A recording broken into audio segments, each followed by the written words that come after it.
আমি ওখানে একটা গাছ দেখলাম, ওই গাছটা আসলে অনেকে রহস্যময় গাছ বলছে, তো আসলে ওই গাছটা কি আপনার চেনা আছে, মানে গাছটার নাম জানা আছে? গাছটার নাম জানা নেই। আচ্ছা, ওই গাছটা কিভাবে এলো এখানে সেটাও জানি না। তো বন্ধুরা, আবারও ফিরে এলাম একটা নতুন ভিডিও নিয়ে। তো ঘুরতে যাওয়ার শখ কম বেশি সবারই মধ্যে রয়েছে, আর শীতের সময় চলে এলে বুঝতেই পারছেন, মনটা শুধু বলে কোনো জায়গা থেকে ঘুরে আসি বা কোনো দর্শনীয় জায়গা থেকে ঘুরে আসি। তো আজকে আমি চলে এসেছি আমাদের কাছাকাছি একটি সর্বমঙ্গলা মন্দিরে, এবং ওখানে রয়েছে একটি রহস্যময় গাছ, যার নাম আজ পর্যন্ত কেউ বলতে পারেনি। তো সেই সব দৃশ্য আপনাদের কাছে তুলে ধরবো, আপনারা ভিডিওটার সঙ্গে থাকুন। আর ভিডিওটা যদি ভালো লাগে অবশ্যই লাইক কমেন্ট শেয়ার করবেন এবং চ্যানেলটাকে সাবস্ক্রাইব করে দেবেন। আপনারা ভিডিওগুলো দেখছেন কিন্তু সাবস্ক্রাইব করছেন না। তো আপনাদেরকে বলি, আমাদের বাঁকুড়া জেলায় অনেক দর্শনীয় জায়গা রয়েছে, তো সেই জায়গাগুলো আমরা ঘুরিয়ে দেখাবো। আপনারা শুধু আমাদের চ্যানেলটাকে সাবস্ক্রাইব করে আমাদের পাশে থাকুন। আমাদের প্রত্যেকটা আপলোড করা ভিডিও আপনারা দেখুন, তার মধ্যে আপনারা দেখবেন যদি আমাদের কোনো কিছু ভুল ত্রুটি থাকে কমেন্টে অবশ্যই জানাবেন, তাহলে আমরা সেই জায়গাটা আরও ভালো করে গুছিয়ে তুলতে পারবো। আর আজকে আমার সঙ্গে রয়েছে সন্দীপ দা, এনার এখানেই বাড়ি। তো এনার সঙ্গে আজ যোগাযোগ হয়েছে, ইনি আজকে আমাকে এই মন্দিরটা ঘুরিয়ে দেখাবে আর তার সাথে আপনাদেরকেও দেখাবো। তো চলুন এখন সেই মন্দিরের দিকে। এটা হলো দ্বারকেশ্বর নদ। তো এই নদের পাশেই রয়েছে সর্বমঙ্গলা মন্দির।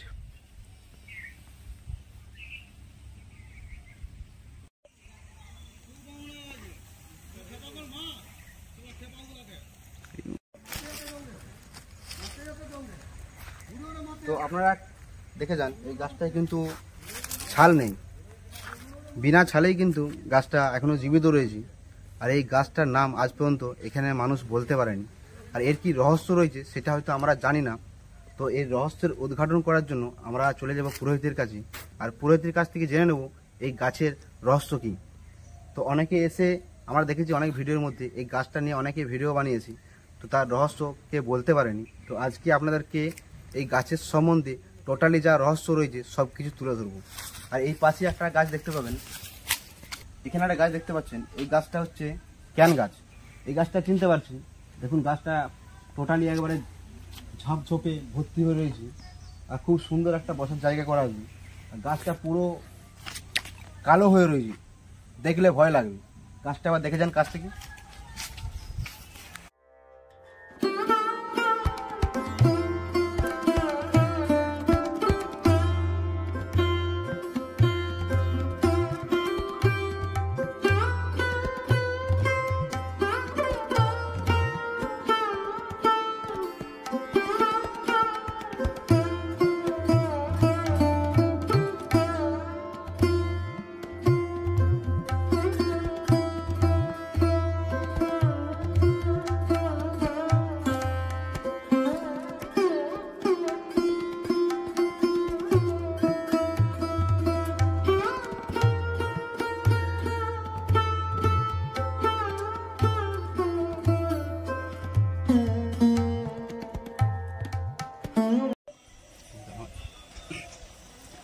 তো আপনারা মন্দিরটা দেখতে পাচ্ছেন, চারচালা এই মন্দির। এই মন্দিরের ভিতরেই মা সর্বমঙ্গলা দেবী বিরাজমান রয়েছে। তো কী রূপে বিরাজমান রয়েছে সেটা আপনাদেরকে দেখাবো।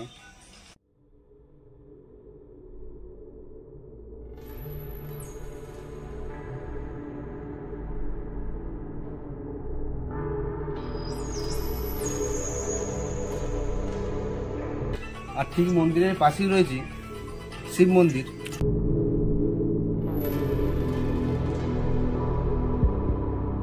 তো এখানে মা সর্বমঙ্গলা দেবীর প্রসাদ তৈরি হয়। তো আপনাদেরকে এই রান্নাঘরের ভিতরটাও দেখাচ্ছি, আপনারা শুধু দেখতে থাকুন। ঢোকা চলবে তো? ঢোকা চলবে তো?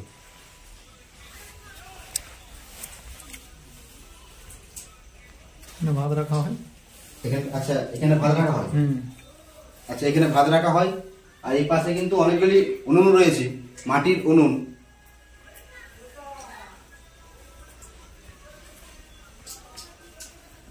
এখানে দেখতে পাচ্ছেন একটা খুব সুন্দর একটা শিলা নড়া রয়েছে।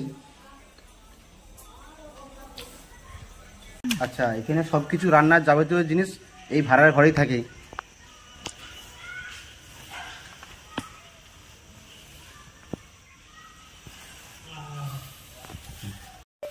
তো আপনারা দেখলেন এই মন্দিরের ভিতরেই রয়েছে মা সর্বমঙ্গলা দেবী শিলার উপরে বিরাজমান রয়েছে।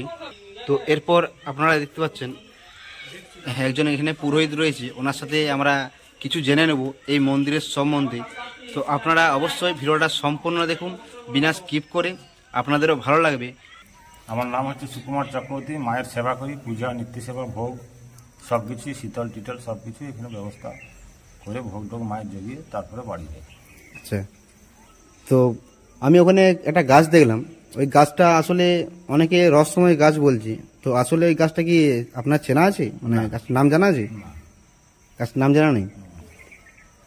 আচ্ছা, ওই গাছটা কিভাবে এলো এখানে? সেটাও জানি না। আচ্ছা লাগিয়েছে আগের যুগে গাছটা লাগিয়েছে, আচ্ছা সান বেঁধে দিয়েছে, আছে দীর্ঘদিন এইভাবে। গাছ তো- কি গাছ, কতদিনের গাছ সে আমরা আর বলতে পারবো না।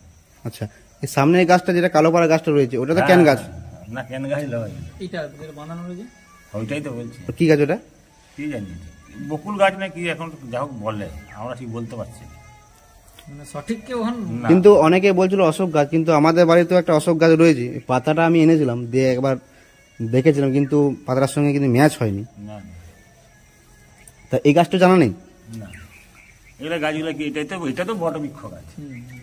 এইটা নয়, ওই যে যে গাছটা কালো পাড়া গাছ যেটা বাঁধানো আছে। হ্যাঁ, না না, ওটা কি গাছ এখন হয়, বকুল গাছ না কি গাছ আমরা ঠিক বলছি না, কতদিনের তাও জানি। আচ্ছা আচ্ছা আমরা যতটুকু বয়স ততটুকু ওই রকমই দেখছি। আচ্ছা আচ্ছা।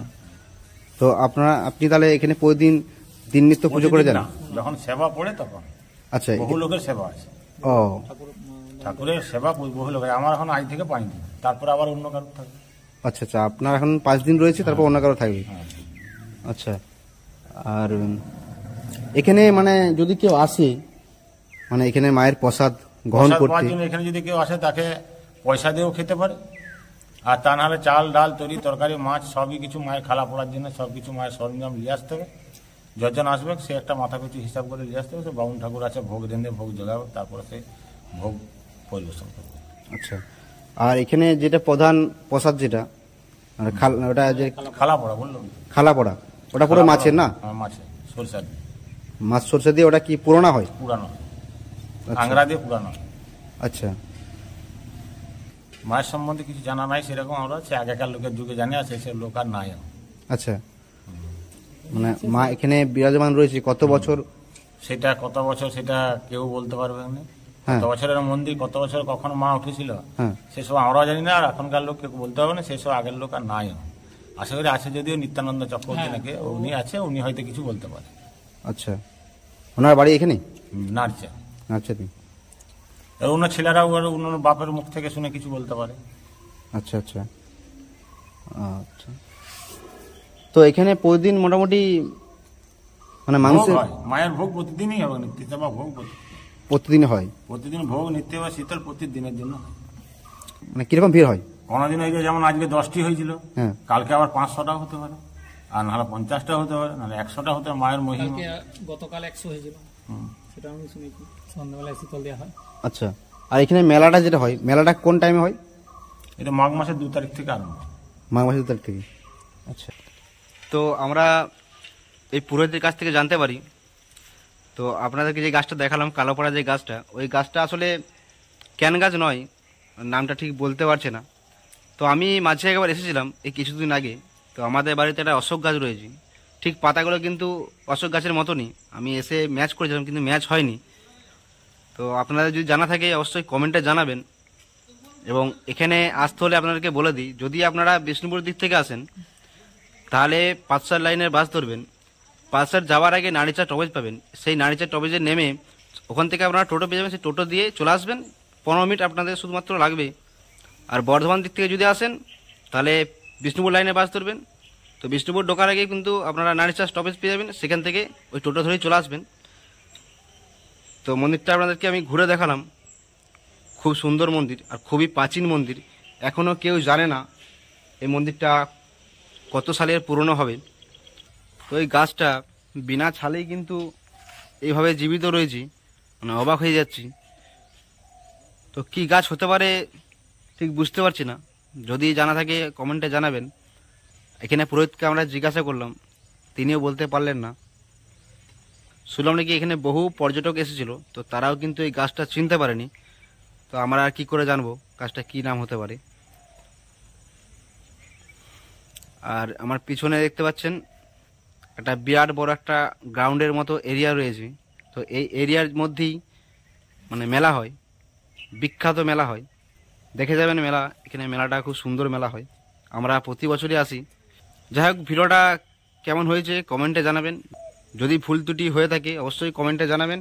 তো ভিডিওটা আমি এখানেই সমাপ্ত করছি, পরবর্তী কোনো একটা সুন্দর ভিডিওতে আপনাদের সঙ্গে আবার দেখা হবে। তো এখনকার মতো বাই বাই।